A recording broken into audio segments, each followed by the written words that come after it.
तो आज मैं एक आम इंसान की बात करता हूँ। एक आम इंसान एक प्रॉपर्टी खरीद लेता है, उसमें 2 माले का एक बिल्डिंग बना के नीचे वाला फ्लोर खुद के लिए और ऊपर वाला फ्लोर भाड़े पे दे देता है और समझता है कि महीने के महीने पैसे तो आते रहेंगे, बस यहाँ पे सुख शांति से रहूँगा। लेकिन वो गलत है।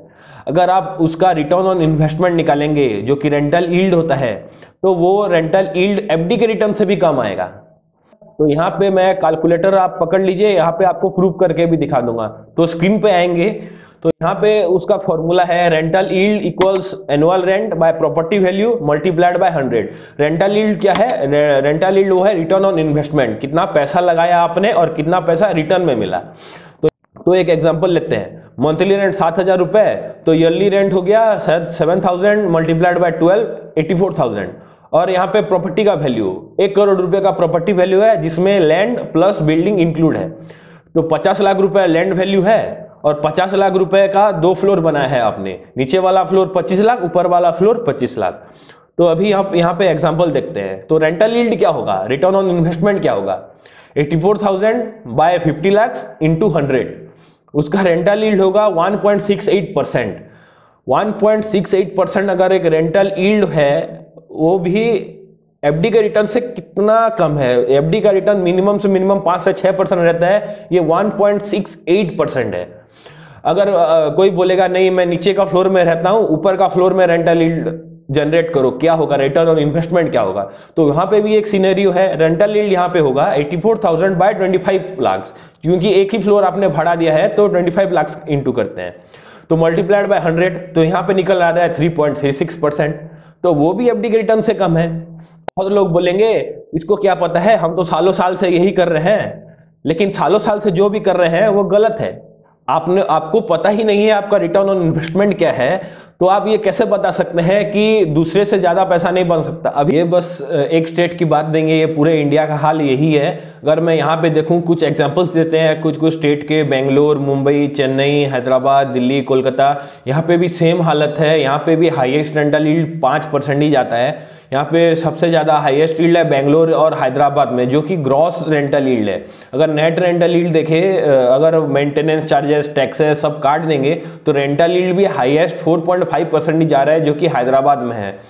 तो ये एक अच्छा इन्वेस्टमेंट हो सकता है अगर आप डाइवर्सिफाइड हो, अगर आप स्टॉक्स में भी हो, गोल्ड में भी हो और रेंटल यील्ड कमाते हो, तो ये अच्छा एक डाइवेस्टमेंट हो सकता है।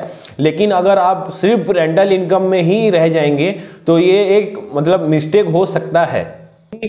सेम एग्जांपल दूंगा मैं इंडेक्स में और स्टॉक्स में। तो पहला एग्जांपल लेते हैं इंडेक्स बाइंग में। स्टॉक मार्केट में अगर 3 इंडेक्स हैं, 3 इंडेक्स ज्यादा मेनली यूज होता है, निफ्टी, बैंक निफ्टी और सेंसेक्स। यहाँ पे हम एक नॉर्मल हाउस बाय करेंगे।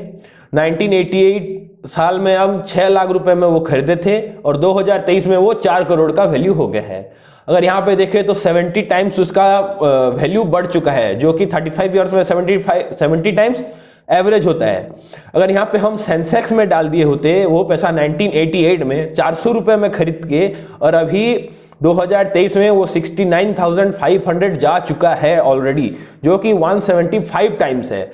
इसका 2 गुना से भी ज्यादा, 2.5 टाइम्स, जो कि हाउस के प्रॉपर्टी से भी है। 70 टाइम्स, ये 175 टाइम्स। ये है सिनेरियो 1, इंडेक्स 1। उससे भी ज्यादा पैसा बनता है स्टॉक पिकिंग में।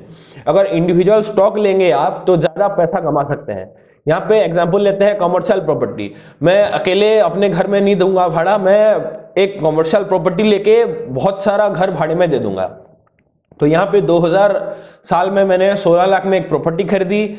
यहाँ पे सब बना दिया, 16 लाख में सब कंप्लीट, लैंड, हाउस सब 16 लाख में 2000 में। तो यहाँ पे 2023 में वो वैल्यू है 10 करोड़, जो कि है 65 टाइम्स मैक्स, 65 टाइम्स। अगर यहाँ पे स्टॉक के बारे में बात करें तो टाइटन एक स्टॉक है। टाइटन क्या है? टाइटन के अंदर आता है टाइटन आई प्लस, फास्ट ट्रैक, तनिष्क जो कि ज्वेलरी एक कंपनी है, सोनाटा घड़ी का कंपनी है।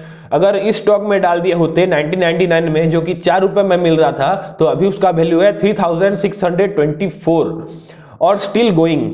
ये वही स्टॉक है जो राकेश झुनझुनवाला ने अपना पूरा फॉर्च्यून बनाया था। अगर यही स्टॉक में आप डाल दिए होते 1999 में, सेम अगर प्रॉपर्टी ना खरीदते हुए, तो यहाँ पे 906 गुना बन जाता आपका पैसा सेम टाइम पीरियड में, जो कि कमर्शियल प्रॉपर्टी या नॉर्मल हाउस खरीद के 70 से 65% मिल रहा था, यही टाइटन स्टॉक में और 906 टाइम्स बन जाता है अभी तक।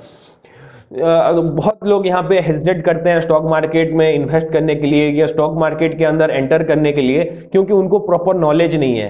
अगर यहाँ पे आपको एक प्रॉपर नॉलेज होता तो आप शायद इन्वेस्ट करते, लेकिन आपको यही पता नहीं है कि गोल्ड से ज़्यादा पैसा बनता है या स्टॉक मार्केट से बनता है या रेंटल इनकम से बनता है या रियल एस्टेट से बनता है, क्योंकि आपने कभी ट्राई ही नहीं किया। दूसरा ऑप्शन ये लीगलाइज्ड ऑप्शन है, अगर आप ट्राई करेंगे, देखेंगे आपका रिटर्न ऑन इन्वेस्टमेंट क्या है। अगर आपने गोल्ड खरीदा है 50,000 में, तो 10 साल के बाद वो 60-70 हजार जा चुका है, लेकिन वही 10 साल अब आपने स्टॉक या इंडेक्स इन्वेस्टिंग में भी लगा होता तो उससे ज़्यादा पैसा बन सकता है।